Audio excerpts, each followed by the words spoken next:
Welcome to The Fight on Matrix Midwest with Randy Carricker. Hi, everyone, and welcome to the show. It's great to have you with us. And let's hope that what happened to the former St. Louis American League team, the Orioles, doesn't happen to the St. Louis National League team, the Cardinals. The St. Louis Blues are working out, getting ready to start training camp in less than a month. And we're going to visit with our friend Joe Buck, getting ready for Monday Night Football right here on this channel in the fall. But let's get things started with our quick hits sponsored by St. Luke's.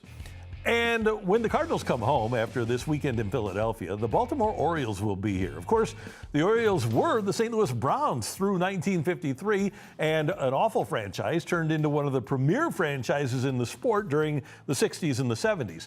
But for most of this century, the Orioles have not been good. And there was a glimmer of hope when they won 100 games and made the playoffs in 2023, then made the postseason again with 91 wins in 2024. But the Orioles needed pieces, and they didn't get them or keep them. When they needed an ace, they got Corbin Burns for 24, but didn't even try to keep him as a free agent when he left for the Diamondbacks. Of the Orioles starters from their two playoff teams, the only remaining guy is Kyle Bradish. And when they felt like they needed a slugger as the last piece, first they signed Tyler O'Neill. Well, we know here in St. Louis how that was going to work out. In 2 years in Baltimore, he's played in about half the games they've played. And recently, they traded the centerpiece of the playoff teams, catcher Adley Rutschman, to Boston. They still have Gunnar Henderson. They have some of the kids from those good teams. They have signed Pete Alonso. But the moral of the story is, when you're ready for your team to break out, you have to be bold and decisive, get the right supplements, and keep your core together. That Baltimore franchise should be on an upward trajectory. But for reasons that we just laid out, they didn't keep their starting pitching around, and they didn't add the right pieces when they needed to. That's why they are where they are, and that is not as a playoff team. Mike Elias, their general manager, should be better. He was a Jeff Luhnow guy, and it just hasn't happened for Baltimore. Let's see if it does in the future. All right, let's move along to those lines, because the Blues start camp in less than a month, and they appear to have a terrific young core with goalie Joel Hofer, Philip Broberg, and Logan Mailloux on the blue line, and real potential in the top nine with Robert Thomas and Jimmy Snuggerud, Dylan Holloway, Jake Neighbors, maybe Mason McTavish and Connor McMichael and Dalibor Dvorsky. Most of those guys are signed to long-term contracts too, but when this group shows they're ready to take the next step, like the Orioles were a couple of years ago, it's going to be important for Alexander Steen to make the bold move to supplement what the Blues already have. Don't need to do it now, maybe not even this season, but at some point that day will come. And by the way, here's a key stat for you. Last season, when the Blues had Dylan Holloway on the ice and he was healthy, they were 29, 20, and 10 for a .576 winning percentage.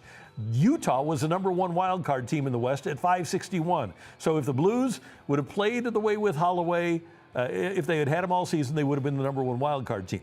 When the Blues didn't have Dylan Holloway, they were 8, 13, and 2 for a .391 winning percentage.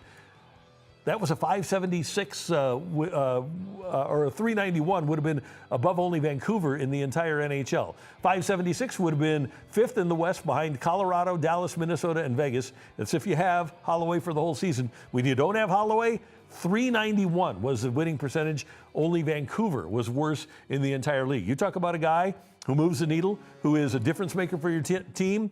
Dylan Holloway is one of those guys. I hear some people in the golf industry ripping on the playoff system, saying that they should go back to the old way, where at the end of the season, the guy with the highest world golf ranking wins. And that's fine. I like the idea that they have now, though, of guys being eliminated, playoff style. Now, I'm not so sure I'm on board with match play. Can you imagine having Scotty Scheffler hit a sprinkler head and have his ball go into the water and lose him for the final 2 weeks of the playoffs because of a bad break? So for me, the point system that they have right now works. The 50 guys with the most points on the season advance out of the St. Jude Classic, and the playoff tournaments are more meaningful. And if you step up big time in the playoffs, you can win the big pot of money at the end of the rainbow. There are two big things for all sports now. One, make it compelling at the end so that there is potential for a Cinderella winning it like Tommy Fleetwood did last year. And the other big thing is to stay away from competing with the NFL on TV, which golf has done. You know, their championship used to take place in September, right against the NFL. Remember, they would play the PGA Championship in August and then have their overall championship in September during the NFL season. That's stupid. The NFL's blowing everything else out of the water on TV.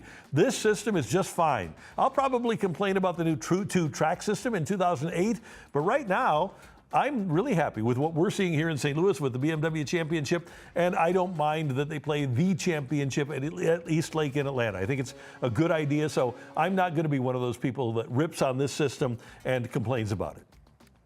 For most of my life, there have been iconic owners in all of sports. Here in St. Louis, the Brewery owned the Cardinals from 1953 until 1996, and Gussie Busch, for better or worse, was the face of the franchise. Most of the time, better. He let his baseball people run the show. The O'Malley family owned the Dodgers from 1944 until 1988. Walter Brown owned the Celtics during their dynasty. The Molson family owned the Canadiens during their heyday and have bought back in. And there's Jerry Buss, and there's Peter O'Malley. Those are iconic owners in Los Angeles. And aside from football, where they still have the Rooneys and the Mayers and the Hallis family, the legendary family ownership of the past is going away. With the Buss family apparently giving up all of their ownership of the Lakers, there really isn't a great championship ownership group left in the NBA, aside from Peter Holt in San Antonio. But the swashbuckling, fun, visible owners that they're going to make miniseries about, like Jerry Buss or Ted Turner or Gussie Busch and even Mark Cuban, they seem to be a thing of the past. It is all about money now. And sports, rather than being a passion for people like Jerry Buss or Peter O'Malley or Gussie Busch or Mark Cuban, now sports teams are an investment. Except for Jerry Jones, who seems to be really passionate. But can we count a guy who hasn't been to a conference championship game in 30 years? I don't think we can. And by the way, the Buss family may not completely divest themselves of the Lakers because Jeannie Buss wants to keep the Lakers in the family. She's been in it since she was a kid, but she's going to have to go to court if she wants to maintain her 17% or whatever her percent might be of the Lakers. And she has to own 15% to remain the governor. When Mark Walter owned the team, he had her owning 17%. She was the governor. Now she won't own close to 15% to remain the governor of the Lakers. Hey, we might not like to admit this in St. Louis, but the best all-around player in Major League Baseball right now is Pete Crow Armstrong of the Cubs. He's become a 30-30 guy again, 30 homers and 30 stolen bases for the second straight year. He leads all players at every position in Fangraph's outs above average metric defensively. He's number one in their overall defensive metric. He's tops in WAR by a full win over Shohei Ohtani of the Dodgers in F-WAR. Plus, the numbers guys don't appreciate this, but he brings swagger. He hates losing, and when he does something big, like he did here in St. Louis a couple of weeks ago, he lets you know it. And the Cubs are a sneaky team. They've had a great lineup that scores a bunch of runs all season long, and they went out and they got some pitching at the deadline, and Kevin Gossman and Clay Holmes and Ryan Jefferson, who have all performed at least reasonably well for them. Plus, they're getting their closer, Daniel Palencia, back. Here's a note for you. The Cubs have used 39 pitchers this year. 39! By comparison, the Cardinals have used 26, and that includes position player Brian Torres. So the Cubs have used 14 more pitchers than the Cardinals have this year because of all the injuries that they've had. What an amazing job by Craig Counsell and their organization to bring in pitchers that have been able to keep them afloat for as long as they have. But if they get a reasonably healthy group by the end of the regular season and they go into the playoffs with a group that Counsell is comfortable with, and Craig Counsell can put together a bullpen, folks, they might be a threat in the National League. I say might be. I don't say will. Those are your quick hits here in the fight, and they're brought to you by our friends at St. Luke's, top-notch doctors in everything from heart health to orthopedics and more. Visit stlukes-stl.com today. We also have a daily wager coming up for you later in the show. You want to stick around for that, and that might have something to do with the Cubs' chances to be in and win the World Series. But coming up next, our friend Joe Buck joins us to talk about Monday Night Football and more right here in the fight.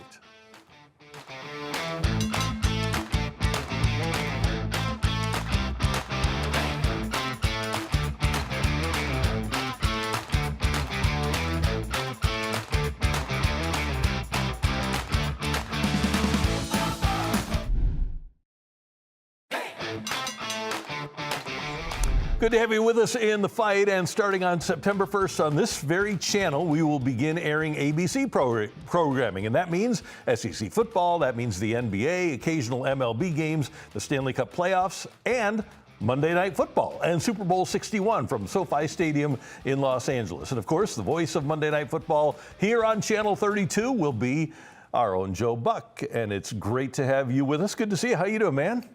I'm doing well. Out here in Denver, settling in and trying to figure out exactly where all my stuff is. I'm getting ready for a preseason game, and I'm like, "Where's my 11 by 17 cardboard stock paper that I need to print my boards on?" And my printer keeps crapping out, so I'm settling in, but a little hectic around here. You know what's cool, Joe? And I know Troy had a lot to do with the board that you use, which surprised me that Troy was as computer savvy as he is. But you are so willing, there it is right there, to share those boards with anybody who's going to do a football game. And I know that those of us in the broadcast industry that have done football games really appreciate that. Well, I mean, I think anything I can do to help. I do still carry a lot of guilt from getting the start to my career that I got with my dad. I mean, nobody got more help than me. As a young person, being around it, kind of understanding the hows and the whys of broadcasting professional sports. So anytime anybody asks me, I'm happy to share all my information, and I think it's the right thing to do. So yeah, Troy made this thing on Microsoft Excel, and I've been using it for almost 25 years that he and I have been together. Before that, I wrote everything out by hand, and now that I do it on a computer, I mean, I'm old. The hand stuff was good, but you just kind of toss it, and then you start all over. Now that I've got these Microsoft Excel sheets, I can kind of update as the season goes on, but I don't have to restart every time I have a game if I've got a team more than once. Okay, so I know, like me, you do this. Everything's color-coded, right? But once you're doing a game, does the color code mean a thing? Not really. I think if it's red, it means that I really have to get it in. But I think the main thing for this is this is Raiders Texans for Thursday night. I know that that's the Raiders defense on top, and that's the Texans offense because of the team colors. If the team colors are screwed up, I'm screwed up. So I have to make sure those are right.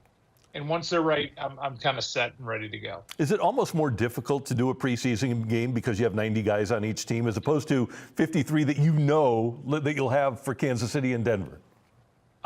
Yes and no. I think the volume of people makes it a little more difficult. But I think the fun of doing a preseason game is, and when you're in the third quarter, you're in the fourth quarter, now the starters are gone, even the second stringers may be gone. And if somebody grabs your attention, then all eyes go to that player because that player is trying to make a roster. And it's kind of fun to watch somebody emerge in a ball game. But beyond that, you can kind of pull back a little bit and kind of go 30,000 feet and say, okay, well, we've got the Raiders in this game. Let's talk about the AFC West. And we're going to have Kansas City week 1 and Denver week 1.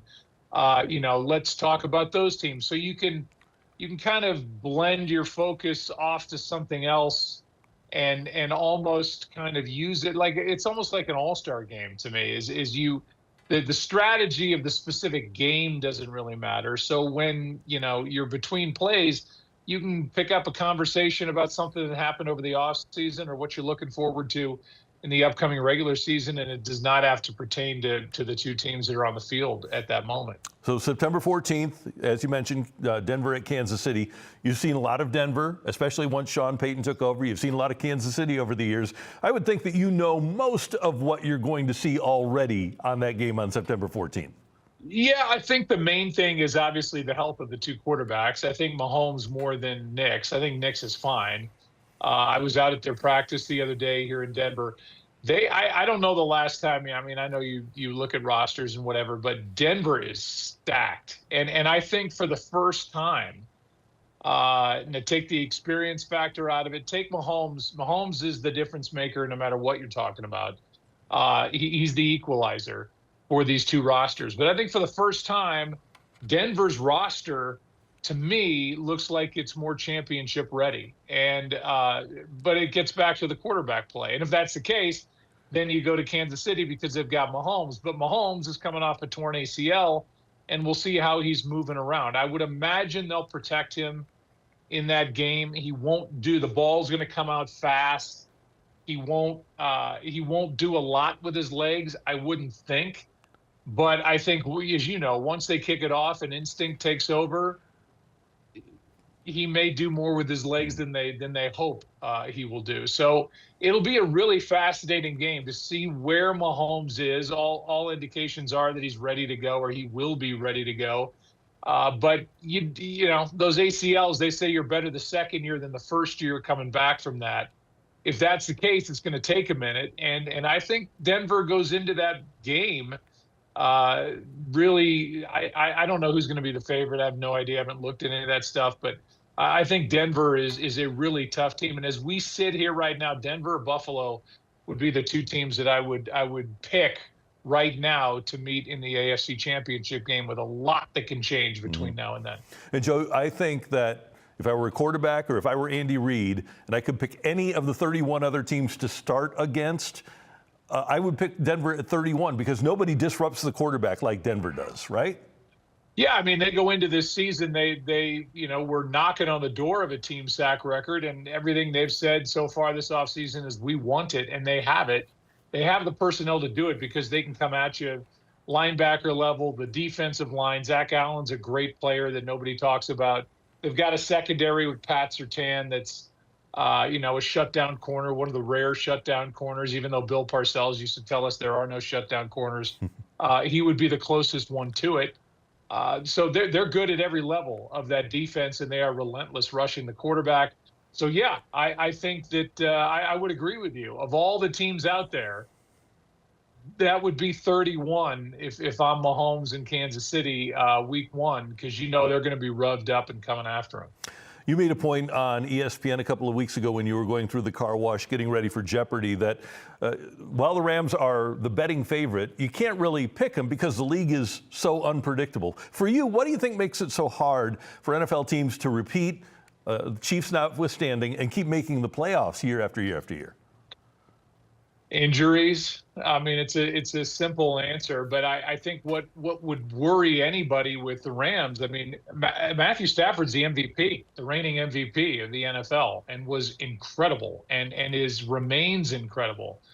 But, if he were to go down, you're one injury away in this league from almost becoming a non-factor. Now, I'm not saying that the Rams would be a non-factor, but I mean, they would fall down that list of, who do you pick if Stafford were to go down. So I think if everybody stays healthy and everybody's perfectly fine, of course the Rams, with what they have on defense, and I think we all expect Aaron Donald to come back. They were good on defense already, and now you add Myles Garrett and maybe Aaron Donald. And they have a revamped secondary and a good coordinator in Shula to go along with the offensive mind of McVay and Stafford and what they do on offense. Of course, they are the hands-down favorite in the NFC. But I've seen this league too much. It's why when these schedules come out in May, everybody's jumping for joy about a game they got in December, and then things change because of injuries. I think there's some focus. I mean, talk to Troy about how hard it is to repeat and keep a core together and not let ego get in the way and all of that. So there are a lot of factors that pull at that. I don't think McVay will put up with any of that. Seattle's really, really good. And I think you fall in love with them when you watch him on Hard Knocks and Mike McDonald and what he's able to do as a head coach. They feel like they're kind of relentless coming into the year. It's going to be a fun season, and I think that going in, those are the two teams. I picked two in the AFC.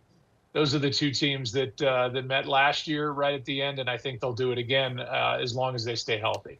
I love your Monday Night Football schedule, and I was looking at it last night. And if we go back 4 or 5 years, even to your first year doing Monday Night Football, there might have been 4 or 5 games that we'd consider duds. You say, okay, well, why is that team on Monday Night Football? But you look at this year's schedule, and I can find a compelling reason to watch besides you, from a competitive standpoint, a compelling reason to watch every single game. You guys have a great schedule, I think. It's by far the best that we've had. Now, does that mean it's because of a Super Bowl year? Maybe. Maybe they want to spread us around and have us see all these different teams that could potentially end up in the big game on Valentine's Day in Inglewood, California, potentially. But to me, I've always made the case that, you need to give people a compelling reason. I know the NFL is king by miles with regard to viewership, and we know that story. But I think, when college football is rolling, you've got games every night. You've got all day Saturday if you want to do it. You've got all day Sunday and Sunday night in the NFL. Maybe you did it on Thursday with the Amazon game. Why do I want to watch again on Monday night? Well, I better watch. I've got Kansas City and Denver week 1, or I've got the Giants and the Rams week 2, and you can go on and on and on down our schedule. I agree with you. It's by far the best schedule we've had at ESPN. So that's exciting. And not only is it a compelling reason to watch, but it gets us excited to go do it, because these are big games, and you're going to get a big audience. I'm a huge John Harbaugh fan. When the St. Louis Rams were here, I always loved when he brought the Ravens into town. He's just a completely normal guy. But I'm intrigued by the Giants, too, with the quarterback, Scatterbo coming back, what they did on the offensive line. I know that their defense is really talented. What do you think they could accomplish in their first year under Harbaugh? I think, I hate to keep going back to this, but they've got to keep Dart upright, and they've got to keep Dart, understanding that when it's time to get down, time to get out of bounds, do it. Don't take the hit. I mean, he is tough. He found his way into the blue medical tent in their first game for a vicious hit that he took in a preseason game. And he doesn't need to take those anymore. But if he's healthy, he's electric, and he's got weapons on the outside. Neighbors is as good as you want. I mean, he's coming back off injury, but they've got something there, and I'm with you. John Harbaugh is, I think, a motivator.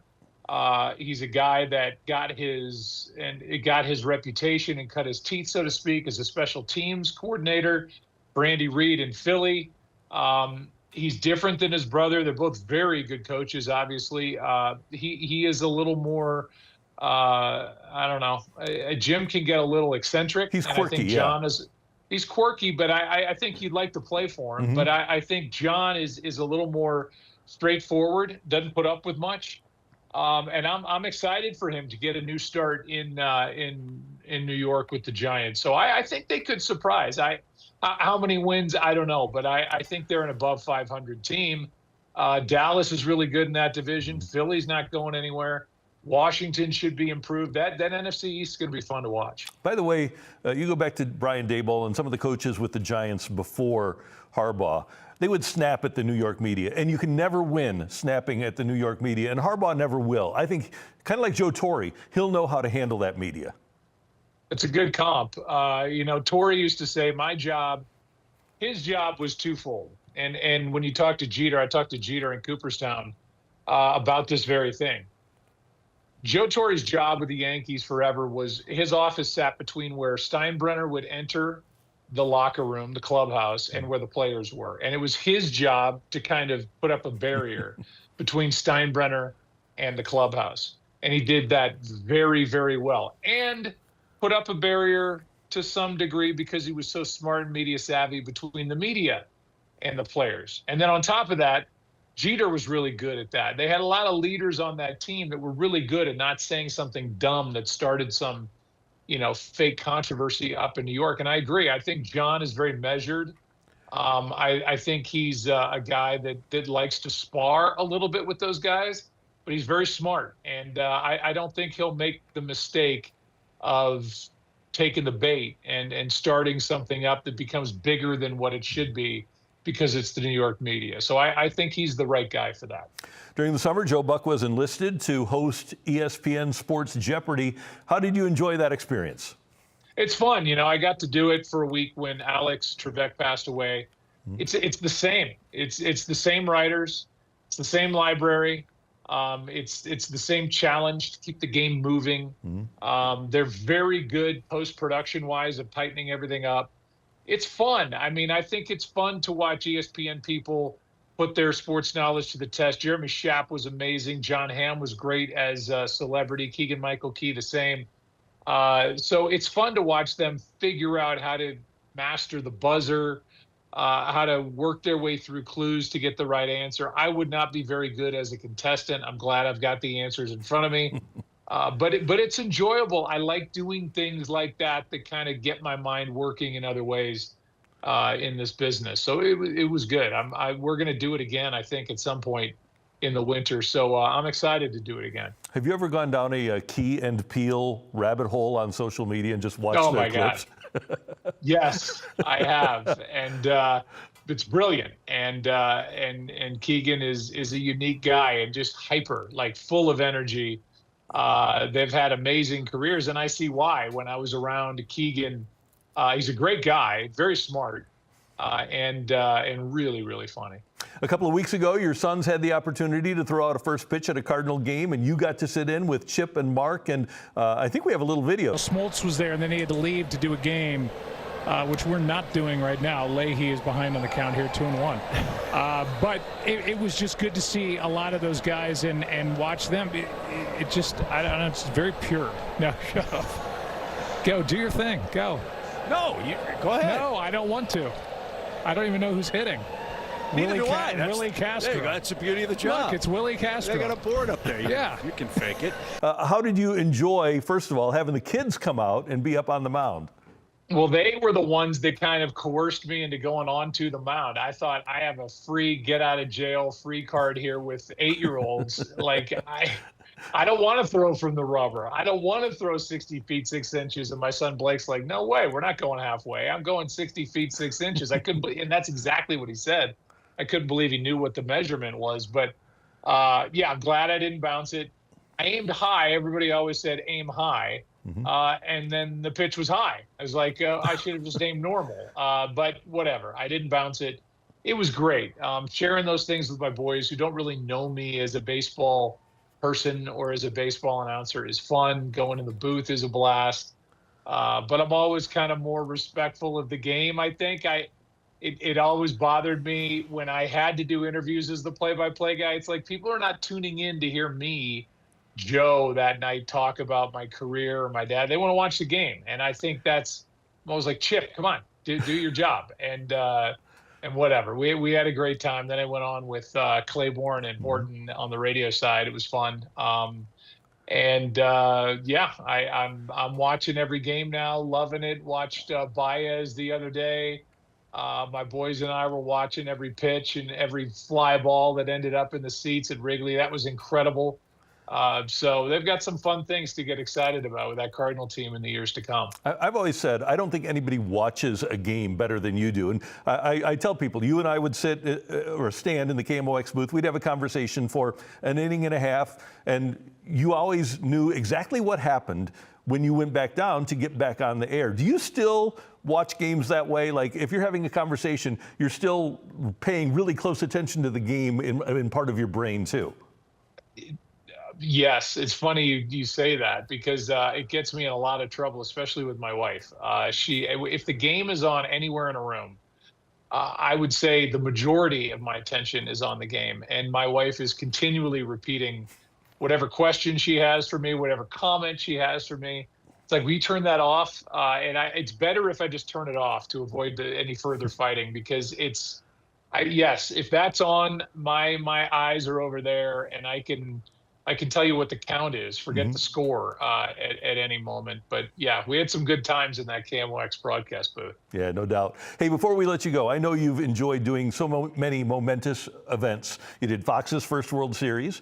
You did the Red Sox and Cubs winning it all. You did the Giants with that huge upset of the Patriots in '07. Have you thought about how cool it'll be to do the first Super Bowl for ESPN?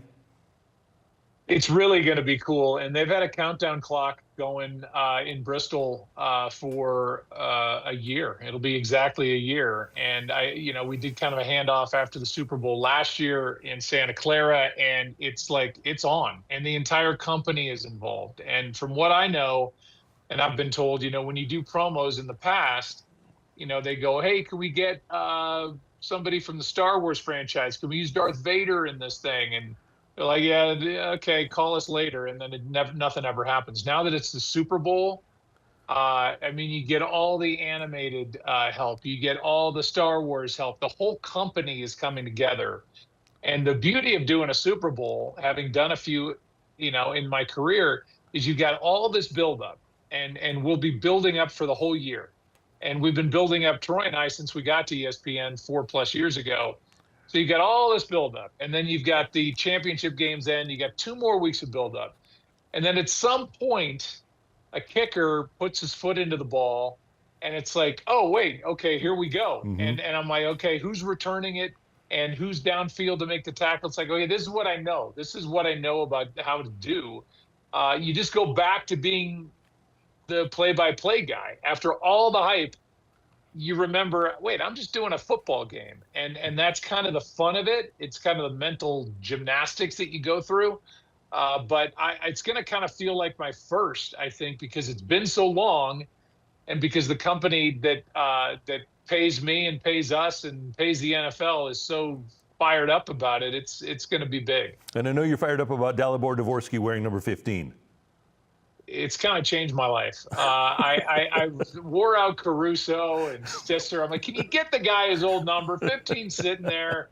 That's what he wore. And when that came through, and Caruso sent it to me, he's like, now get off our backs. I was like, okay, I'm sure you had a lot to do with this. But yes, he should have been wearing 15. He is going to wear 15. And I don't know. I think he'll look better in 15 than a clunky number. Yeah, no doubt. September 14th, and whenever we have the Monday night games, I think it's 11 of them. This show at 6:30, leading to Monday Night Football. Joe Buck, Troy Aikman, and the gang at 7 o'clock. Man, it's good to see you. I appreciate your time. All right, buddy. Good to see you, Randy. Be well. Thanks, Joe. Take care. That is the great Joe Buck with us on The Fight. Coming up in the list with the BMW Championship in town, the best golf shots ever in St. Louis tournaments. That's next in The Fight.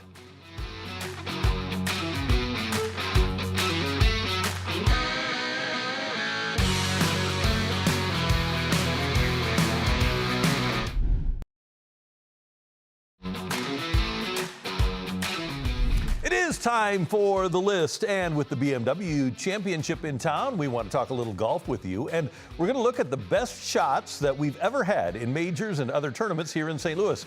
The best of the best always amazes, and here are the best shots and circumstances contribute to the grade here that we've seen here in St. Louis. Let's start at number 6 with Adam Scott back at the 2018 PGA Championship at Belle Reve. He made a move on Saturday to get into the final group with Brooks Koepka on Sunday. And Scott's best shot of the round came on the par 3 16th. This from 247 yards away, getting this one right next to the pin. Absolutely unbelievable. Again, 247 yards away. Yeah, just put it right there. And then Scott is able to get up to the green, and sometimes we'll miss a putt like that. You and I will, but not Adam Scott on this day. He gets a birdie out of it, and he picks up a third round 65. That got Scott to 10 under for the tournament, and he'd finished 13 under in third place, right behind Brooks Koepka and Tiger Woods. All right, let's move to 1992, and he's on this a couple of times. Eventual champion Nick Price's Sunday clincher. During the final round, Price sealed his first major title by sinking a 25-foot birdie putt on the 16th to pull ahead for good. Yeah, that's worthy of a little bit of a fist bump. The par putt on 16 protected the lead, and then he putted out on 18, finishing at 6 under par, 278, to win the tournament by 3 strokes, and this was the winner for Nick Price back in 1992. Now, he wasn't the fan favorite because John Daly had won the year before, but Price, who had given up his spot the year before to Daly so that his wife could have their first baby and he could be there, he winds up winning in 1992 right here at Belle Reve. That is number 5, Nick Price. All right, number 4, let's go back old-timey. And Gary Player, his defining moments at the 1965 U.S. Open at Bellerive Country Club weren't single iron shots, but back-to-back clutch 35-foot putts during the Monday 18-hole playoff against Kel Nagel that effectively sealed his career Grand Slam. In the playoff, Player famously described putting like Houdini, sinking a massive 35-foot birdie on the 8th green during the playoff to expand his momentum, and he would hit another 35-footer. So he would have these back-to-back clutch conversions and wound up with the long-range putt over 30 yards to seize a commanding 2-stroke lead that he would not relinquish. And the result was Player shot a 71 in the playoff to defeat Nagel by 3 strokes and became the 3rd player in golf history and the first non-American to complete the career Grand Slam. So 1965, Gary Player with the putts to win the U.S. Open at Bellerive. All right, let's move on now to number 3. And number 3 is one of our all-time favorites. It's Tiger Woods. He electrified Bellerive during the final round in 2018 at the PGA Championship with his stunning 9-iron recovery shot on the 5th hole. Okay, the drive, not good, but he gets to this spot, and he is going to hook the ball to get to the green and curve a brilliant shot up and around those trees in front and out of the deep rough to save par during a chaotic front 9 charge. And at this point, we were thinking, okay, Tiger is on one of his Tiger rolls, and he is going to win this thing. So he doesn't get it on the green. He gets it on the edge of the green. But from where that was to hook that to that spot is absolutely incredible. And Tiger missed yet another fairway there. He missed a lot of them on the front 9, but he got out of it, and he was able to get the chip and get the putt and wind up having himself in a great spot to win the tournament. Had a bad drive again on 17 that didn't help him out at all, but the textbook par save kept his momentum alive, and Tiger's best shot of the day was that one. All right, let's get to number 2. And during the final round of the 2018 PGA Championship, Brooks Koepka's defining moment. And we saw this with Adam Scott earlier, but a fearless, laser-guided 4-iron from 248 on that difficult par 3 16th. And look at that shot. You talk about a laser, and then look at where it drops. So unbelievable that shot, the height of the shot was what it was, but he's still able to keep it short of the pin. Keeps it to within 7 feet to set up a clutch birdie putt. And here's the thing. If Brooks had parred that hole, and most players did, he would have been even with Tiger, and we would have had a playoff at the end. But that shot gave Koepka the chance to play conservative down the stretch and pick up the PGA win, and he hits the putt, and he is the PGA champion for the 2nd year in a row, to the dismay of many St. Louis fans who wanted Tiger to win. But we got to see Brooks Koepka at his best here in St. Louis, and those were his best shots. The par 3 16th shot, and then obviously getting the birdie and picking up the PGA Tour victory. All right, number 1 here in St. Louis. Let's go back to Nick Price, because in 1992, he needed an incredible shot during his victory to win it. His most famous and memorable shot came on a birdie putt from 105 feet away on the 452-yard par 4 12. Check this out. This is for birdie. And 452, this is a 105-foot putt that keeps rolling and rolling and rolling and goes in. He holds it, and that propelled him into contention. And that was a turning point in the tournament, because he went on to pass the field on Sunday and pull away from the field for his first major victory. And that's really what got his momentum going. A 105-foot putt on the 452-yard par 4th for Nick Price. Those are the best shots in St. Louis golf history, and I'm sure we'll see more this weekend at the BMW Championship at Bellerive. Hope you can make it out there, but if not, you'll see all the highlights right here on First Alert 4, and you'll see all the action on First Alert 4 as well, and we'll have highlights for you here on Matrix Midwest. All right, that is it for the list, and coming up, we've got a daily wager for you, so stick around for that.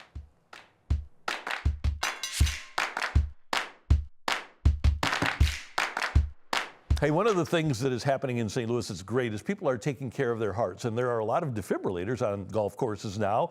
And if you have any issue at all, if you're out playing golf, maybe you're walking 18 and you feel fluttering in your heart, maybe you feel a little burning sensation, make sure you get to the doctor. Make sure you get to St. Luke's, because they know how to diagnose whatever issues you might have. And sometimes it'll be a cardiac event. I've had a couple of cardiac events, and so I'm so comfortable with the job that St. Luke's does. From my cardiologist, Dr. Morton Rinder, and all of their cardiologists at St. Luke's are absolutely wonderful at what they do, but their surgeons are the best in the business, and their rehab people are the best in the business. So if you're feeling like, okay, this just isn't right, and it might not be a heart issue, it might not be a cardiac event, it might be heartburn, it might be GERD, but it might be something more serious. And that's why I want you to get to the doctor, because your family wants you around, your friends want you around, and the golf course wants you around, and we want to see you out there. So if you want to have the best heart care here in St. Louis, the affiliation with the Cleveland Clinic is wonderful at St. Luke's. You can give them a call, 314-205-6801. They're a top 5% in the country heart hospital, on the web at stlukes-stl.com.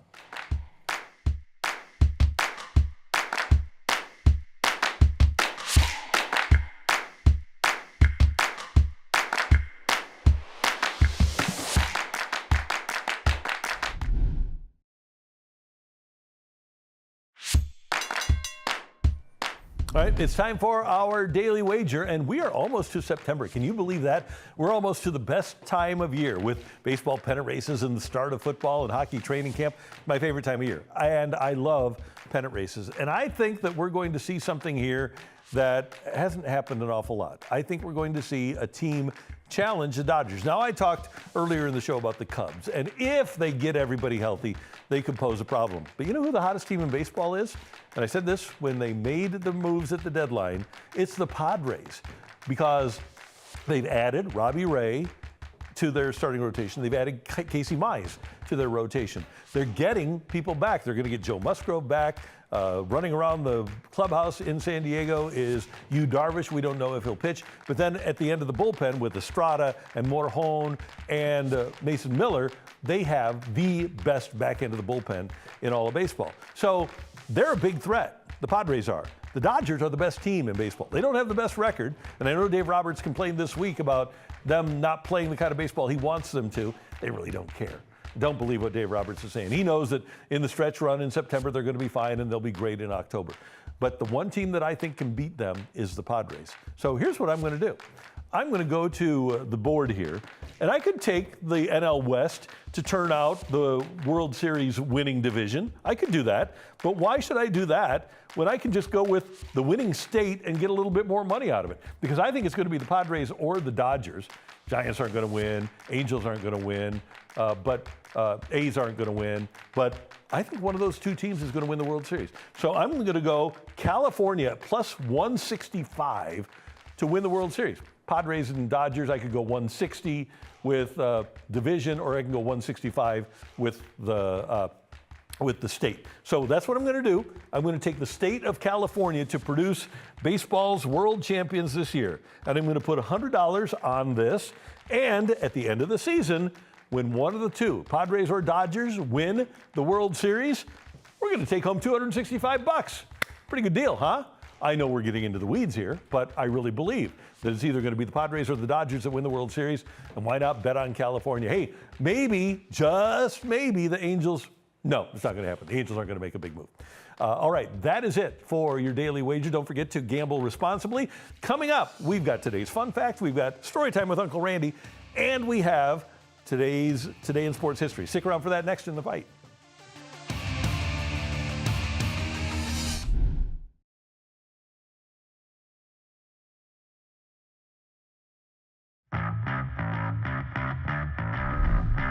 Time for today's fun fact. And Phillies owner John Middleton, in announcing the club's plans to invest $600 million in renovating Citizens Bank Park, told reporters, quote, "There's no reason in my mind why this stadium shouldn't be operating in 100 years and operating really well." Well, Bill DeWitt III has said the same thing about Busch Stadium, as the Cardinals asked for about $500 million to upgrade their stadium. And if people in St. Louis and Philadelphia can be perfectly happy in a 100-year-old home, why not stay in a stadium for 100 years. I'm so tired of teams holding governments up like the Rams did because they can't exist in a 20-year-old facility. So yeah, I'm okay with upgrades. If you'll sign a 50-year lease to stay in the city, I will pay whatever it takes. And there is beautiful Busch Stadium, and hopefully they will get those upgrades there. The plans are really spectacular. All right, time now for Story Time with Uncle Randy. Let's spin the wheel for a decade and a sport, and I'll give you a little bit of a story from that time. The director Tyler is going to spin the wheel, or just give me a decade. Here we go. And we are going to talk a little bit of 1990s? Oh, no, 1980s. And 1980s hockey. Okay, I'm going to go very easy. I'm going to play this game because it was one of the most fun things I've ever been at. I can still see it in my mind's eye. We've aired it here several times on Matrix Midwest. It is the Monday Night Miracle in May of 1986. The Blues, down 5-2 in the third period, storm back to tie the game at 5-5. This is game number 6 of the NHL's Western Conference Finals, and they come back and win the game 6-5. Wickenheiser scores! Greg Paslowski had scored 2 late in the third period to tie it. I'm in the very top, I mean the upper level, as high as you could get at the old arena, and you could feel that building shake. I literally thought the building was going to come down because it was so loud when the Blues came back for the Monday Night Miracle. Now, Harry Ornest messed things up by not signing the contract that Jacques Demers had agreed to, and that kind of screwed things up. But man, the Monday Night Miracle for a series that we lost was pretty amazing. And that was 1986, May of 1986, and one of the great events in Blues history. And I always find it amazing that until we won the Cup, the best moment in Blues history had come from a series that they lost. But boy, the Monday Night Miracle was truly amazing. And here we go, Story Time with Uncle Randy. And it was just so wild that night, and the crowd was so into it, as you might imagine. And that building was so loud. It was just phenomenal. And here you've got a little bit of action from the Monday Night Miracle. Great logo back in the day, too. That was fun. All right, this date in sports history, in 1991, Dolphins' Dan Marino surpasses Joe Montana as the highest paid NFL player with a 5-year extension for $25 million. 35 years later, that was 91, 01, 11, 21. 35 years later, Patrick Mahomes is making $63.1 million a year. Okay, so it was Marino signing for $5 million a year, 5 years, 25. And 35 years later, Mahomes is making $63.1 a year. And here's an even better comp. Last year's Dolphins quarterback, Tua Tagovailoa, is getting $54 million guaranteed cash from the Dolphins this season to not play. All right? So Tua getting 54 to not play. Marino got $5 million a year to play. By the way, Malik Willis, the quarterback that the Dolphins are playing this year, is making $22.5 million this year. What a difference 35 years makes, huh? It's pretty incredible. That's this date in sports history, and Dan Marino was as good a thrower of the ball as you will ever see. All right, First Alert 4 has the BMW Championship from Bellerive Country Club throughout the course of the weekend. That'll be so much fun, and the coverage on CBS television is amazing. And of course, we will have Tamar Scher and Gracie Barra and Jacob Sersasamo out there with First Alert 4. Tune in to their coverage, and of course, we'll cover it extensively here on Monday here in the fight. Plus, we have fastball every day at noon and 4 right here on Matrix Midwest, and that includes weekends. You get the opportunity to see that 1-hour condensed version of the previous day's Cardinal game that might have been on Cardinals TV. So check it out. You'll get to see Chip and Brad with those games from Philadelphia over the weekend. And don't forget that we participate in the fight. You can participate against me. Show me how much sports you know. All you have to do is sign up to play in the fight. Just send me an email at thefight@matrixmidwest.com, or go to matrixmidwest.com, use the drop-down menu, and sign up to play. We record at noon on Wednesdays and air that on Thursdays if you'd like to play against me. For our director, Tyler Klaus, I'm Randy Carricker. Thanks so much for joining us. We appreciate it. Good to talk to Joe Buck, and we'll see you next time in the fight. So long, everyone.